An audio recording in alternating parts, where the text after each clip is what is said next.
Ibu akan observasi di kelas TV. Sebelum kita melakukan observasi, kita melakukan percakapan pra-observasi. Percakapannya yang akan Ibu tanyakan di sini, kita supaya pelaksanaan observasi kita nanti berjalan lancar dan tertib. Pertama yang ingin ditanyakan, apa tujuan pembelajaran Titi untuk yang akan Titi sampaikan materi nanti? Tujuan pembelajaran Titi karena materi sistem komputer ya Bu. Tujuan pembelajarannya itu adalah peserta Titi dapat mengetahui spesifikasi di perangkat keras juga perangkat lunak komputer, terus dapat mengidentifikasi alat serta komponen penyusun perangkat lunak dan juga perangkat keras. Kemudian tadi tujuan pembelajarannya. Sekarang apa progres yang ingin Titi capai pada pelaksanaan pembelajaran yang akan kita lakukan nanti? Progresnya itu kan mungkin karena di sistem komputer ini kan banyak ya Bu, ada perangkat keras, perangkat umum, seperti komponennya banyak juga, jadi mungkin nanti ada pembelajaran berdiferensiasi yang mana nanti ada beberapa kelompok yang dibagi. Mereka nanti misalnya si A dapat perangkat keras komputer bagian input atau kelompok B perangkat keras bagian output. Nah nanti mereka tukar informasi dengan cara kunjung karya misalnya Bu. Misalnya kelompok 1 ke kelompok 2 menjelaskan tentang materi yang mereka dapatkan, begitu juga sebaliknya. Kayak Jigsaw juga itu ya? Jigsaw juga bisa jadi. Bagus. Kemudian metode pembelajaran yang Titi gunakan dalam proses pembelajaran nanti apa? Materi pembelajarannya yang pertama kan ada berkelompok tadi.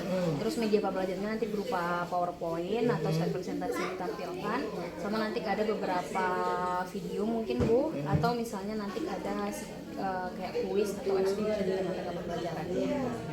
Jadi ada ice breaking, kemudian ada penekanan tentang kesepakatan positif yang sudah kita sepakati di kelas.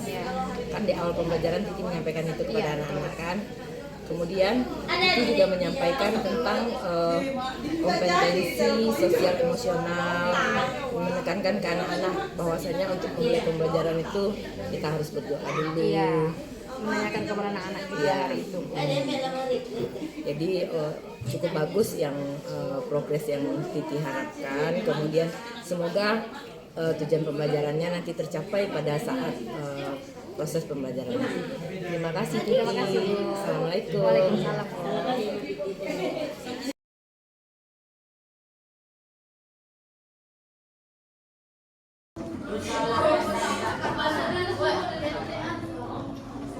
Efektifnya kelasnya terlalu kecil ya.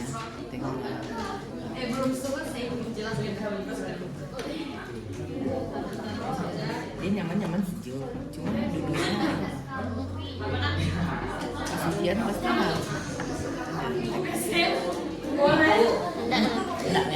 harus tetap.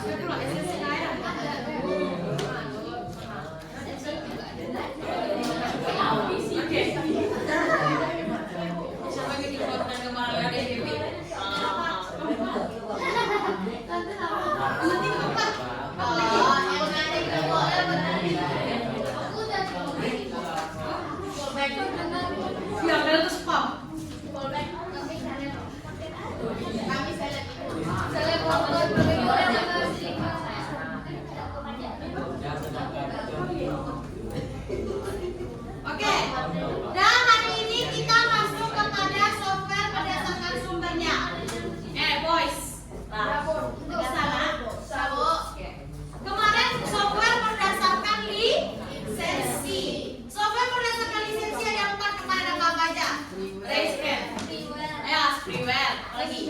Shareware. Lagi. Adware. Terus satu lagi. No. Komersial. Nah, sekarang kita masuk kepada software berdasarkan sumbernya. Software berdasarkan sumbernya itu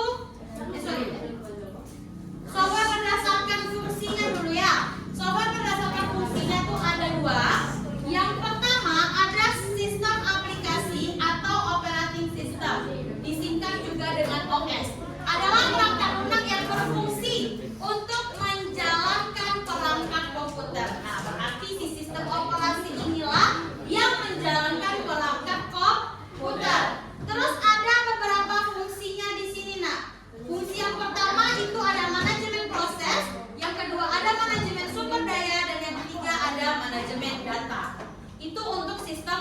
operasi. Apa-apa saja contoh dari sistem operasi? Yang pertama ada DOS atau Disk Operating System. Terus ada Windows, Linux, macOS, Unix, Android, dan iOS. Nah, sekarang ibu mau tanya, spesifikasi laptop Ananda itu semuanya menggunakan sistem operasi apa? Windows, mantap. Kalau misalnya ada yang bawa MacBook ke sini, berarti itu sistem operasinya? macOS. Handphone Ananda ibu juga kayak handphone ibu ini Samsung, Lenovo, Xiaomi. Itu sistem operasinya Android. Kalau iPhone? iOS. Pintar. Oke. Nah, yang kedua ada sistem aplikasi atau software aplikasi. Mana Pak?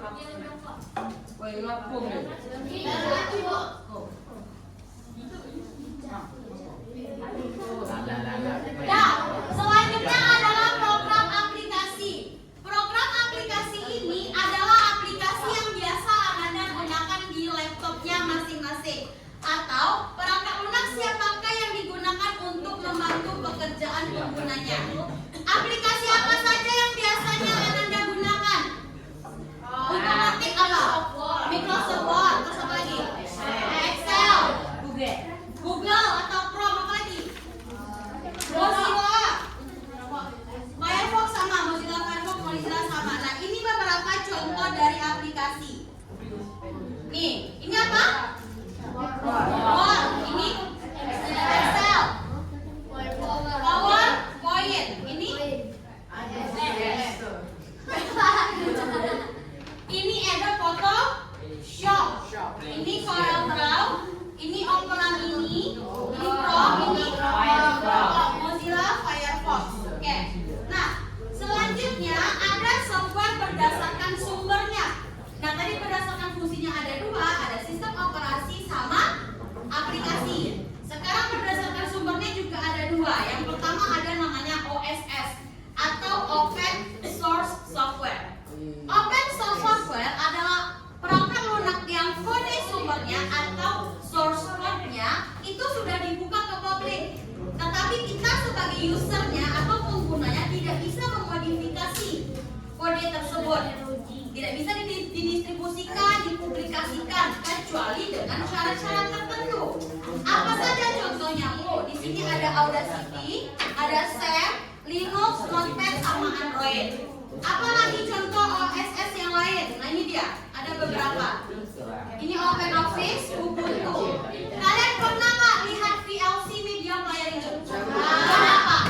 Buat mutar video, pintar. Ini udah biasa nih. Siapa sih yang nggak kenal TikTok zaman sekarang gitu kan? Sampai TikTok ibu pun kalian tahu. Kok TikTok ibu lah VPN ibu kan coba sampai ibu komen nanti jangan capcuk juga. Kalian kan baca A B C D E F G. Nah,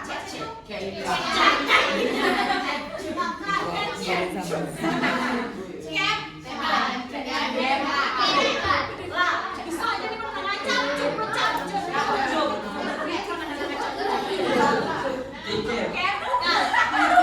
Nah, aplikasi CapCut tuh buat apa?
iOS yang ada pada produk Apple.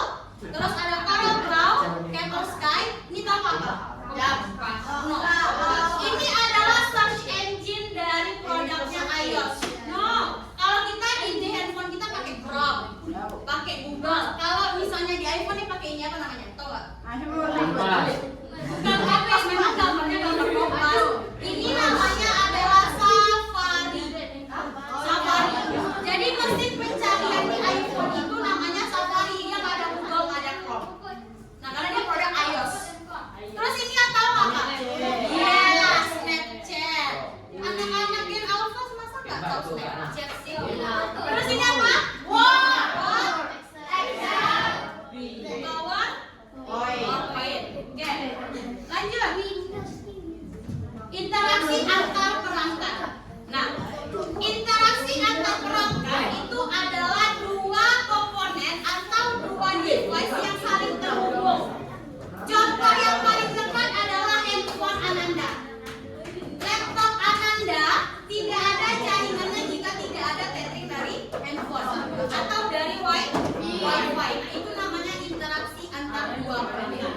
Nah, kemudian ada juga selanjutnya itu Bluetooth. Nah, kalian pernah dengar yang namanya TWS nggak atau True Wireless? Apa TWS itu? True Wireless itu adalah headset yang tidak menggunakan kabel tapi menggunakan Bluetooth. Kita Bluetooth. Saya punya si Bufran itu. Itu namanya adalah TWS. Ada headset yang mudah. Beko yang tanya dia orang. Kalian lagi aja nyobain headset. Yang mana? Dia tuh orang memang tadi beko kalian. Jadi kalau misalnya headset itu adalah yang pakai tali, kalau earphone yang TWS itu yang True Wireless. Nah, terus katanya Bluetooth itu memiliki banyak kegunaan, menghubungkan laptop dan ponsel, ponsel dan handphone, ponsel dan televisi dan ponsel dengan TWS tadi atau True Wireless.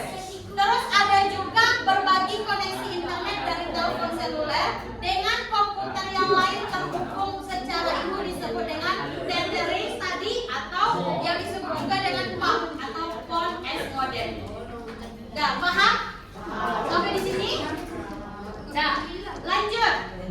Nah, ada juga interaksi perangkat itu melalui CCTV atau closed circuit television. Nah, siapa yang baru tahu kepanjangan dari CCTV itu adalah closed circuit television? Kalian selama ini tahunya cuma CCTV. Kepanjangan CCTV itu adalah closed circuit television. Kalau misalnya CCTV itu kita bisa memantaunya lewat komputer nggak? Ya, itu memantaunya juga adalah interaksi. Dia bisa juga lewat handphone. Nah, itu namanya interaksi AR.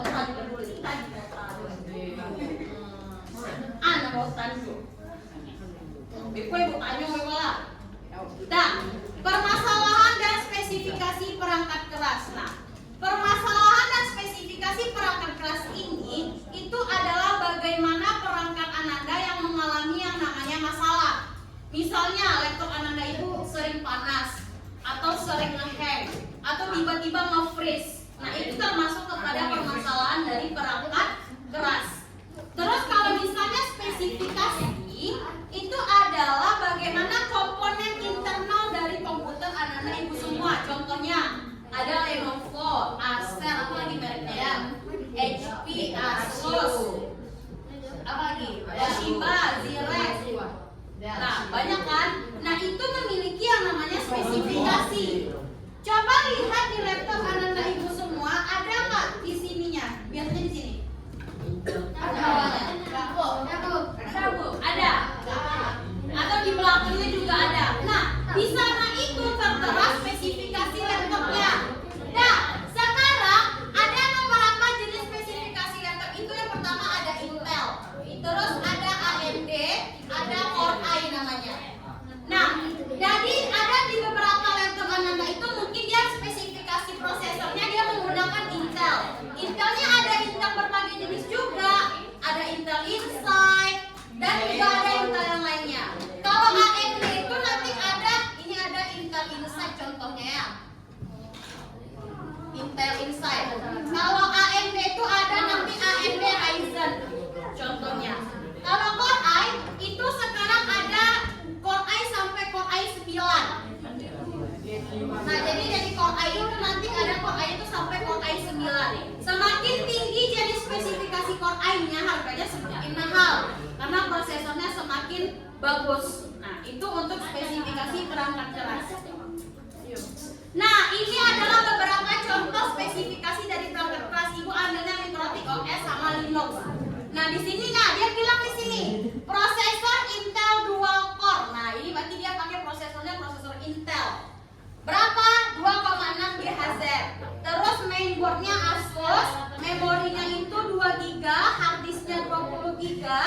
Terus SSD-nya ada 2 buah, itu untuk Linux.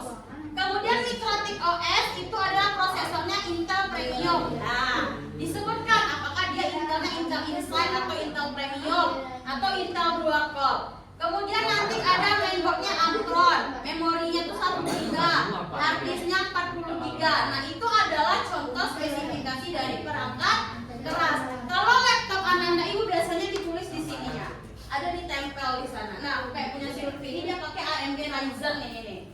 Punya Ibu ini Core i3 itu Intel, punya Akbar Intel, ini Intel juga itu Intel juga itu AMD Ryzen ya. Nah, ya itu adalah spesifikasi prosesor dari perangkat keras. Dari si open source apa-apanya tadi. Nah, ini open source contohnya. Berarti kalau si PowerPoint termasuk kepada close.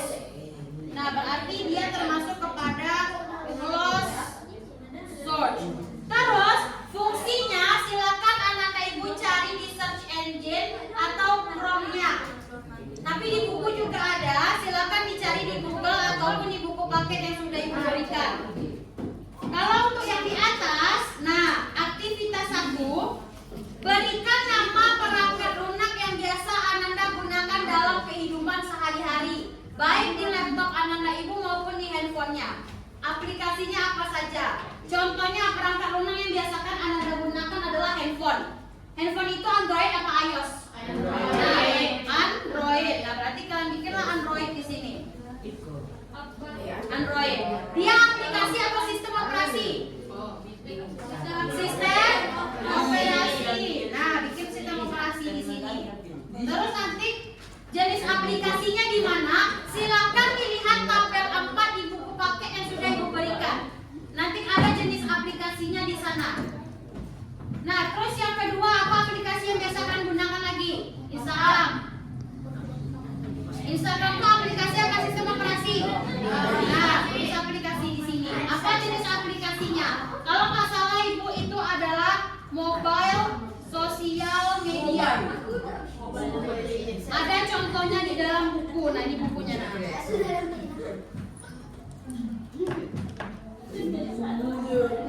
Halaman berapa tadi? Halaman 88 ya?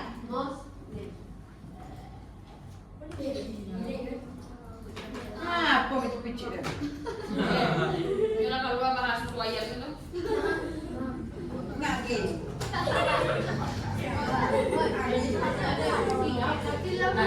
Nah, yang lain silakan kerjakan tanpa bersuara ya, Nak.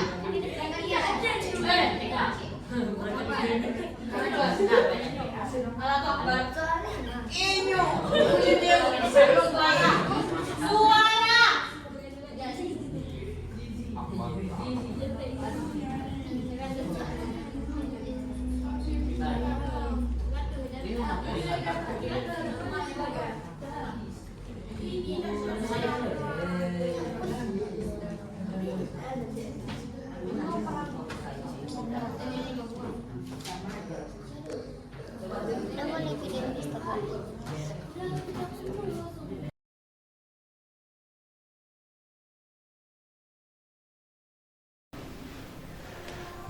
Assalamualaikum warahmatullahi wabarakatuh. Waalaikumsalam warahmatullahi wabarakatuh.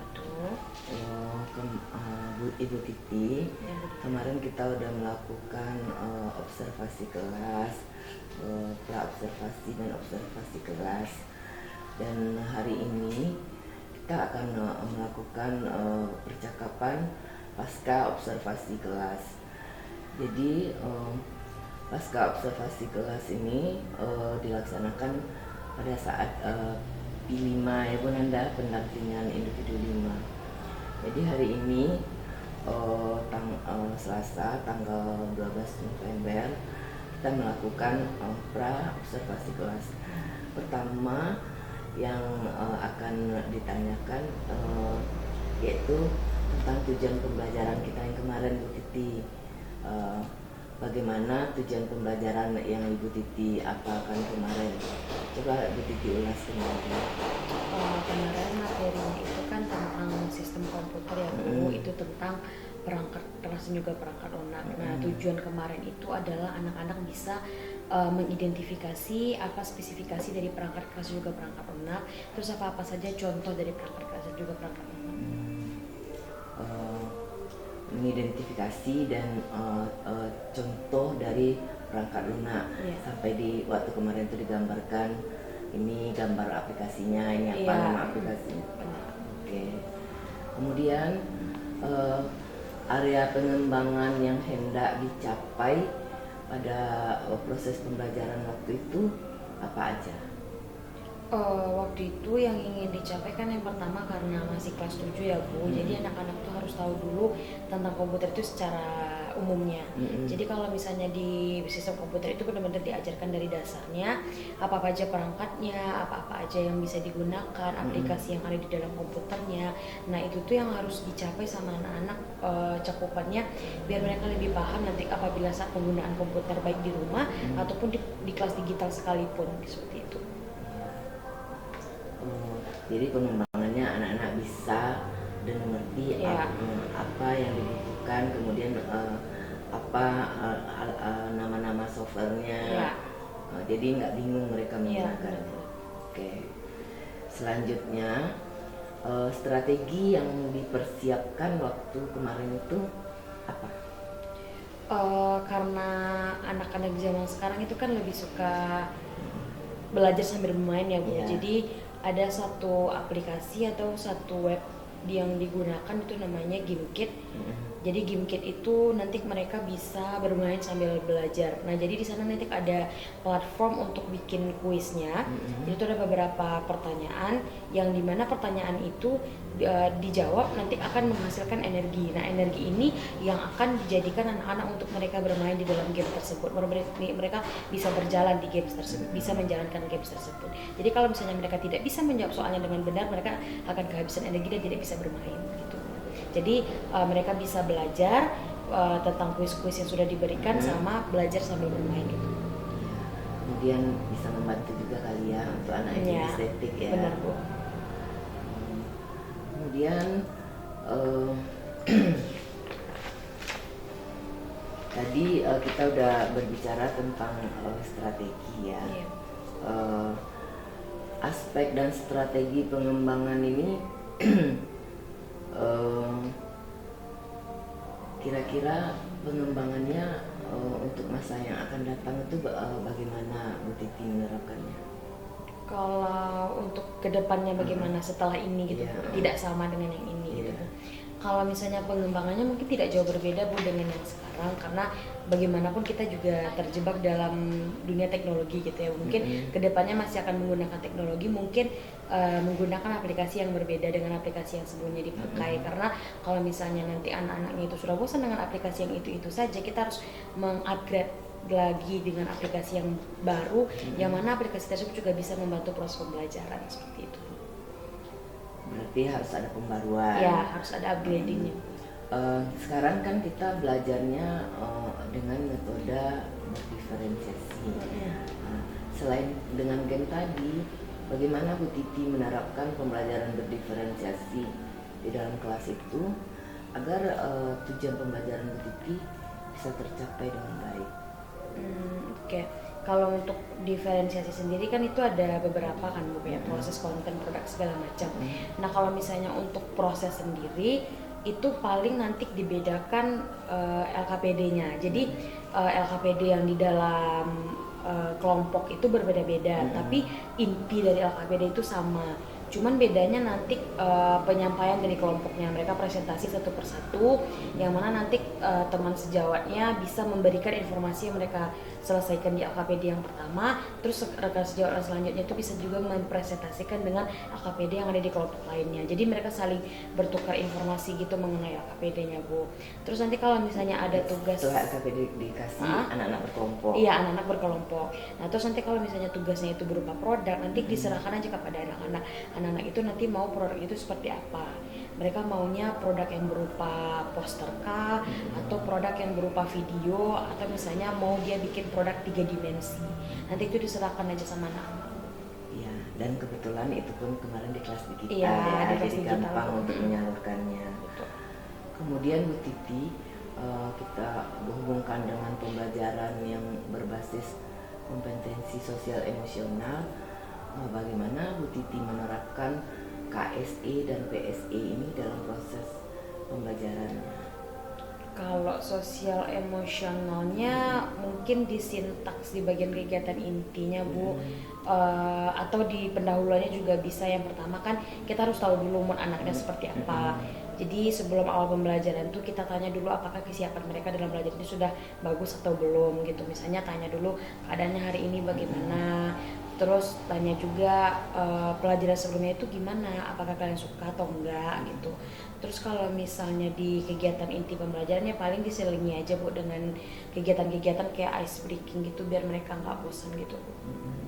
Kemudian di awal pembelajaran bisa juga ditambahkan dengan kegiatan misalnya ice breakingnya itu berupa dikasih anak-anak kertas, disuruh menggambar, ungkapkan perasaan kamu. Kemudian atau pakai teknik mindfulness juga bisa. Jadi bisa banyak titik mengembangkannya. Kemudian dalam tadi udah kita bahas juga topik pencapaiannya, kemudian untuk perkembangannya di masa yang akan datang. Bisa Bu Titi jelaskan kembali rencana tindak lanjut setelah proses pembelajaran yang Bu Titi kasih, bagaimana tindak lanjut untuk yang akan datangnya di kelas itu dengan proses pembelajaran yang Bu Titi kasih. Apa tindak lanjutnya, Iya. Bu? Mungkin nanti kan kalau misalnya ini materinya sudah selesai, paling nanti kita adakan refleksi sama mereka, Bu. Refleksinya tuh yang pertama tuh tentang materi udah jelas, apakah mereka sudah paham dengan materi yang diberikan atau belum. Terus satu lagi nanti tanyakan juga tentang metode pembelajaran yang sudah kita gunakan sebelumnya, apakah mereka suka dengan metode itu atau tidak. Nah, nanti kalau misalnya ada catatan, nanti itu bisa berupa kertas dikasih sama mereka atau merupakan pakai Google Form juga bisa, Bu. Nanti kan ada tuh catatan-catatan kecil di sana. Nanti misalnya dikasih saran masukan sama mereka. Nah, mungkin itu akan lebih diperbaiki di pertemuan selanjutnya. Pokoknya bagaimana anak-anaknya nyaman dalam belajar itu aja. Dan tujuan pembelajaran kita yang sebelumnya juga tercapai. Cukup bagus ya yang Bu Titi paparkan.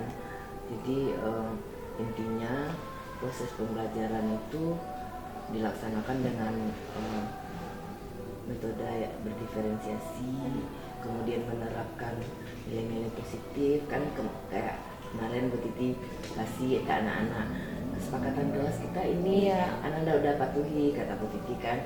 Kemudian menerapkan nilai-nilai KSE dan PSE dalam proses pembelajaran, dan mengadakan belajar kelompok, kemudian anak-anak membuat produk, ada produknya itu bermacam-macam, ada poster, ada video pembelajaran atau vlog gitu ya. Kemudian di akhir pembelajaran Bu Titi juga melakukan refleksi pembelajaran. Mudah-mudahan dengan kegiatan yang sedemikian kita lakukan, proses pembelajaran bisa tercapai dengan baik, dan mudah-mudahan kita bisa mencerdaskan kehidupan anak bangsa kita ya. Untuk kemudian ini bantu misinya satu Bu Titi. Ada nggak benar?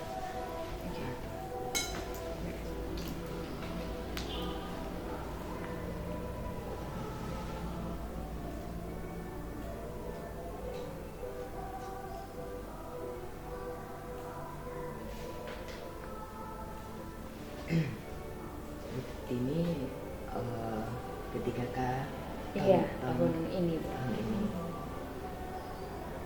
basicnya biologi, Iya. tapi PPG-nya informatika. Oh, Heeh. bisa ya? Kan Linearitas, Bu. linearitas. Sebenarnya nggak bisa sih sebenarnya. Iya. Tapi kan waktu PPG juga ada belajar teknologi juga Bu. Heeh. Teknologi pendidikan. PP ya.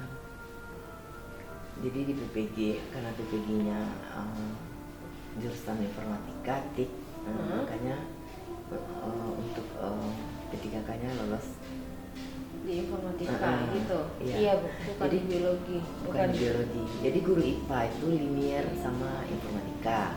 Yang linear sama informatika matematik, IPA dua. Karena informatika kan apa? Anak logika kan. Makanya yang linear itu guru IPA sama guru matematik. Pas bikin program kan menandang logika banyak menandang. Alat sertifikasi. Udah Bu. hebat. Valid. Valid Bu. Valid. Karena memang linearitasnya gitu. Jadi peraturan baru gitu Bu. Peraturan baru ini kan banyak yang Iya.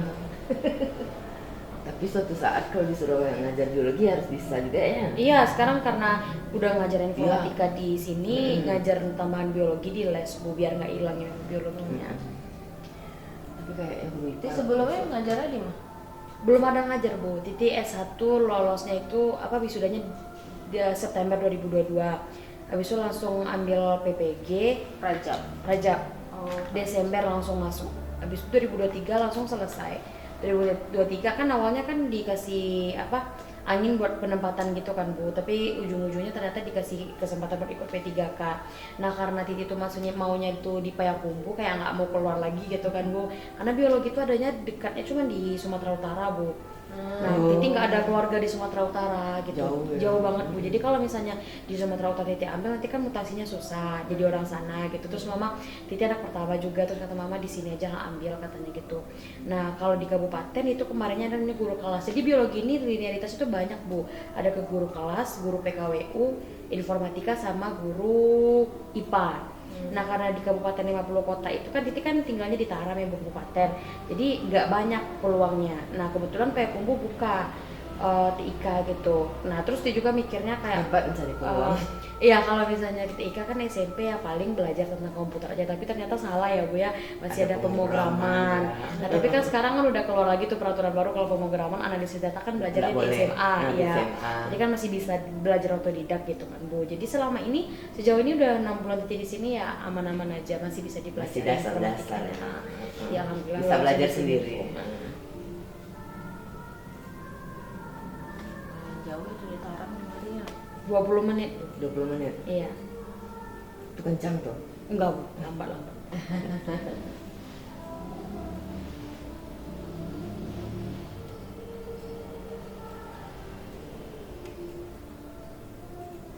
Berarti perajatnya tahun berapa? 2022 Desember Bu. Angkatan pertama Bu.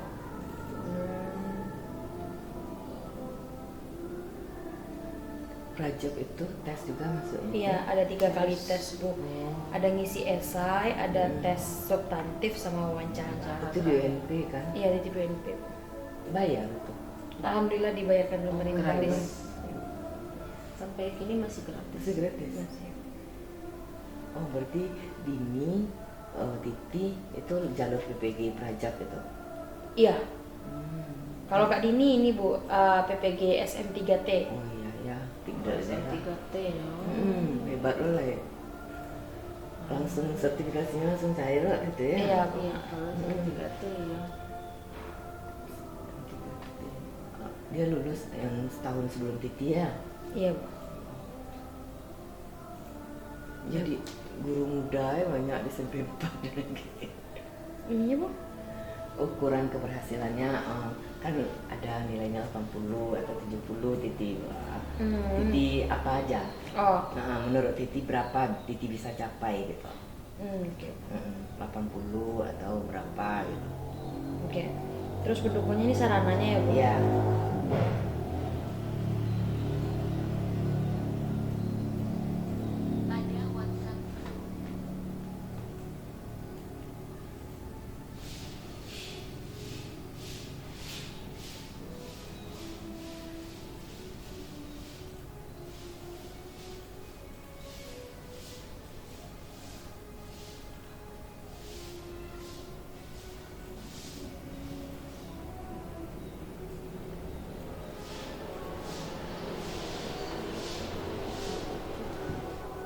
masuk sertifikasi kontarutnya? Belum, Bu Nanda udah. Kami provinsi 8 Suansu. Tapi ya kata orang agak di sini saya. Oh, bentar, bisa nggak sih? Ini nama Titi harusnya. Iya, nama Titi saya. Kebalik ya? Kebalik. Nanti Nanti kita baik back ibu tuh baik aja nanti. Oh, 2 berarti ya, Bu? Semuanya sih ya, Bu? Iya. Oh, tapi kata kawan lah itu lah di balai Di kota. Balai kota baru. Kalau siap di balai kota itu berhari itu Bu Nanda. Sehari 2 hari. Enggak lah. Tergantung. Ada kesetujuan atau apa ya. Tapi biasanya minggu kedua ini udah cair. Udah. Kalau yang provinsi, yang SKTP 078 lah masuk. Yang katakan tahu SKTP-nya kan beda-beda kan. Kalau yang kebetulan ada kayak masuk di SKTP yang ribuan isi dalamnya. Jadi gak lama prosesnya. Bu Nanda lah keluar. Alun lah ya. Masuk SKTP cek lain ya kita yang ribuan 3.000 lebih di dalamnya. Jadi prosesnya tuh lama kan. Iya. Tapi kata orang provinsi sudah di bagian keuangan, itu sudah membikinkan amprah. Sila ini lah sertifikasi. Baru lulus kini baru. Oh belum keluar lah itu. Alun bisa baru lagi. Lama aja yang lulus nak. Nya santai. Iya. Soalnya ini di peralihan lo dari SMP pindah ke SMK. Siap tuh penyesuaian lo di situ kan. Iya pasnya kan 4 tahun tuh dek apa UKG kan UKG kan nggak lolos kan UKG penentunya tak panggil PPG.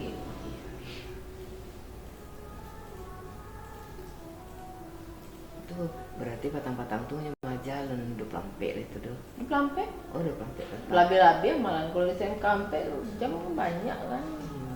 Kalau di SMK ngajar tuh berdua-berdua. Enggak, dulu ya gini enggak. Dulu ya tim teaching namanya kan. Ini enggak. Kalau dosen tim teaching nak. Kalau masuk kelas tim teaching. Kini enggak diakui tim teaching itu lah itu. Enggak, Patang dia kan dari Padang itu kan staff yang dia anak UIP. Jadi dosen itu tim teaching Bu. Satu dosen tua yang senior, satu dosen muda gitu katanya. Emang semuanya tim teaching Bu gitu ya. Ya kalau dulu memang tim teaching. 2005 balik. Iya, soalnya dulu 2006 SMK balik itu tim teaching. masih tim teaching 2007 balik enggak lah. Iya, iya. Sebenarnya tim teaching tuh Diakui bagus dosen. mah. Sebenarnya kalau lagi Berjalan, ya. sama-sama sinergi bagus, tapi kalau ada yang galia-galia kan, nah, di situ yang ambil hubungan tidak bagus jadi. Iya. Itu akhirnya dihapus. Biarlah nanti teaching kan. Kuliahku mungkin di apunya agak gadang mungkin yo. Cek lain apa Bu gitu ya. Kalau dosen yang senior mereka tentang digitalisasi nggak terlalu ngerti Bu, makanya yang dosen senior gabung sama dosen yang muda. Nah, pas yang digitalisasi itu dosen muda yang maju Bu. Kan. Nah, pas yang penerangan yang apa dosen karena mereka kolaborasi.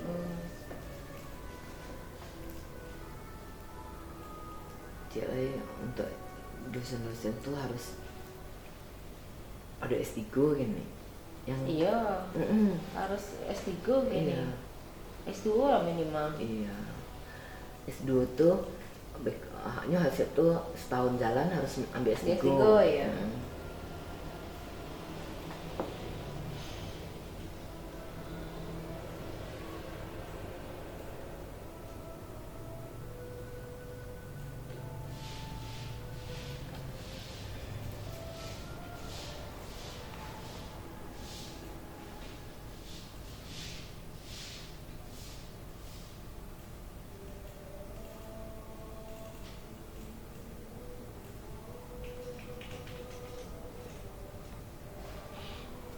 Anak saya TW3, TW2, anak saya baru keluar Mei. 2 minggu yang lalu. Kok bisa? Defisit anggaran kayaknya atau entah bala tuh gitu. Semuanya. Enggak. Berapa? Di sekolah kami berdua yang bertiga lah. Iya, jadi pas dananya cukup baru ditransfer. Baru di masa anggaran perubahan bulan Oktober tuh kan baru dibayarkan. Baru 2 minggu yang lalu, ya 2 minggu yang lalu lah dibayar. Tapi pada umumnya orang lah pada terima daerah Batu Sangka, Patang tuh Batu Sangka, Padang. Kabupaten Tigo. Iya, yang Capdin 2, Capdin 7 lah, pokoknya SMA SMK ya. Lah rata-rata lah narima. Yang 50 kota pun lah narima. Iya, SMA 50 SMK. kota lah kalau tapi SMP ya, apa Budian diceknya ada Patang kawan berdasarkan SKTP tadi. Iya, Heeh. berdasarkan SKTP. SKTP kami baru keluar, jadi yang udah duluan ya udah nerima mereka. Iya. Udah siap OTP. Kok di-cut sih videonya bukan? Berarti untuk sama OTP udah selesai. Iya, tutup aja. Terima kasih Bu Titi atas waktunya yang udah diberikan pada hari ini. Semoga apa yang kita lakukan bermanfaat untuk kedepannya dan tetap semangat mengajar. Terima kasih Bu. Terima kasih Bu Titi. Sama-sama Bu. Terima kasih ya Bu. Iya, sama-sama. Iya. Ya. Terima kasih. Boleh. Ya, Bu. Yuk.